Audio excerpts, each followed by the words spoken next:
happened to the last 10? I ran away with my life, fast forward, never turn back again. আমি চঞ্চল হে সুদূরের প্রিয়াসী। উৎস থেকে মোহনায় বিলীন হতে চাওয়া আমাদের এই ছোট্ট জীবনে বিপুলা পৃথিবীর কতটুকুই আর দেখে যেতে পারি। তবু আমাদের সারা জীবনের প্রচেষ্টা নতুন কিছু করার, নতুন জায়গা ঘোরার। আর ঘোরার পরিকল্পনা যদি হয় সমুদ্রে, তাহলে বাঙালি সবার আগে দীঘাতেই ছোটে। তবে আজ দীঘার ভিড় এড়াতে ছোট্ট উইকেন্ড ট্রিপে আমরা গেছিলাম মন্দারমণি।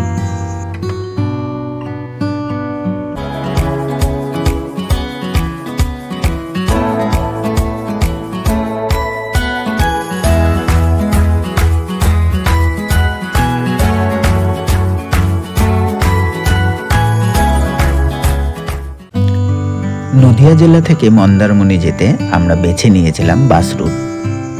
নদিয়া, কাঁচরাপাড়া ও হুগলি জেলার মানুষেরা এখন কলকাতার ধর্মতলায় না গিয়েও এই নতুন পথে একবার ঘুরে আসতে পারেন। ভোরের আলো ফুটতে না ফুটতেই চলে এসেছিলাম কল্যাণী স্টেশনে। স্টেশনের অদূরেই লেনিন মূর্তির সামনে থেকে বাসগুলি ছাড়বে।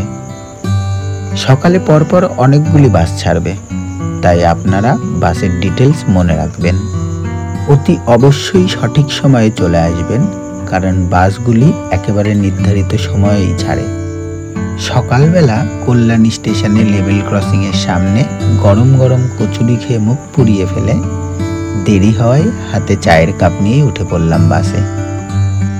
5:35 রওনা দিল আমাদের বাস। কাঁচরাপাড়া পৌঁছানোর আগেই এসির ঠান্ডায় অবস্থা খারাপ। আমাদের বাস একে একে কাঁচরাপাড়া, নৈহাটি, ব্যারাকপুর, ডানলপ হয়ে ছুটে চলল গন্তব্যের পথে। সময় লেগেছে প্রায় 5.5 ঘন্টা মতো।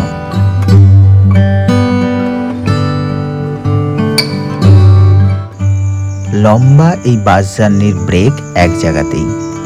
নন্দকুমার ঢোকার আগে রোডের পাশেই একটি জায়গায় আমাদের 10 মিনিটের ব্রেক দেওয়া হলো।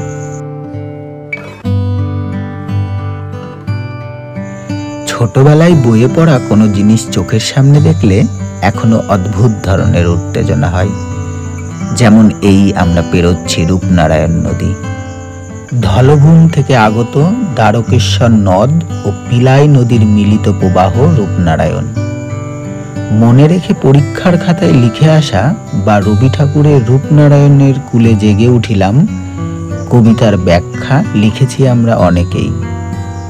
সেই রূপনারায়ণকেই পেরিয়ে আমরা এগিয়ে চললাম আরো গুরুত্বপূর্ণ এক ভৌগোলিক ক্ষেত্রে, সমুদ্রের পাড়ে, বঙ্গোপসাগরে।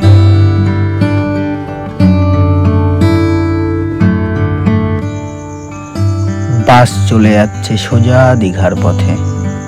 আমরা অত দূর যাব না। মন্দারমণি যাওয়ার জন্য আমাদের নামতে হবে চাউলখোলা বাস স্ট্যান্ডে। এটাই চাউলখোলা বাস স্ট্যান্ড। চাউলখোলা থেকে ঘন ঘন অটো যায় মন্দারমণি সমুদ্র সৈকত পর্যন্ত। রিজার্ভেও যাওয়া যায়। আবার একটু অপেক্ষা করে নিত্যদিনের যাত্রীদের সাথে শেয়ারেও 30 টাকা ভাড়ায় পৌঁছানো যায়। আপনাদের যদি আগে থেকে হোটেল বুক করা থাকে, তবে অটোতে হোটেলের নাম বললে ওরা সরাসরি সেখানেও পৌঁছে দেয়। আমাদের আগে থেকে কোনো হোটেল বুক করা ছিল না, তাই মন্দারমণি সমুদ্র সৈকতের স্ট্যান্ডেই নামলাম, মনসা মন্দিরের সামনে। নেমেই ছুটে গেলাম যাকে দেখতে আসা তাকে দেখতে। কয়েক পা এগোতেই চোখের সামনে সেই আদি অন্তহীন বিলাস সাগর, যার তল নেই, শেষ নেই। আকাশে ঘনিয়েছে টুকরো কালো মেঘেরা। ধূসর মলিন গাত্রবর্ণ ত্যাগ করে এই নীল বসনা সুন্দরীর মতো অভিমানে আছড়ে পড়েছে কংক্রিটের সিঁড়িতে। যেহেতু আগে থেকে হোটেল বুক করা নেই, তাই আমরা আগেই সেই কাজটা সেরে ফেললাম। মন্দারমণিতে আপনারা সমুদ্রের ধারে এবং একটু ভিতরের দিকেও বিভিন্ন রেঞ্জের হোটেল পেয়ে যাবেন। হোটেল চেক ইন করার পরে আমরা পেট পুজো সেরে নিলাম সমুদ্রের ধারেই অনেক হোটেলের একটাতেই।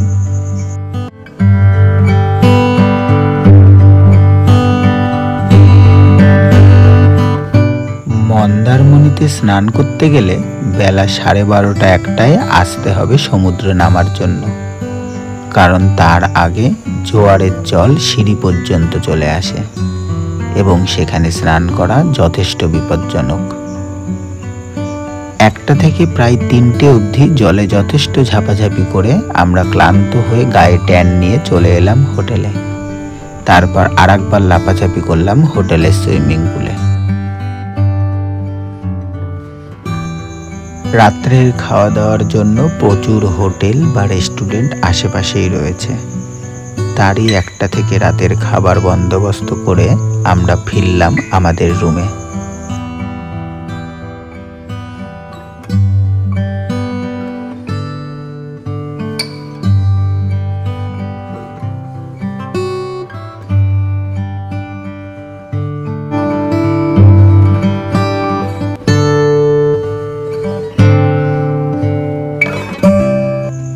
ভোর হলো, সূর্যের সোনালি আভা গলে যেন চুইয়ে পড়ছে সমুদ্রের উতাল জলরাশির উপর। আরো ভালো করে উপলব্ধি করতে আমরাও এক ছুট বেরিয়ে গেলাম সমুদ্রের ধারে।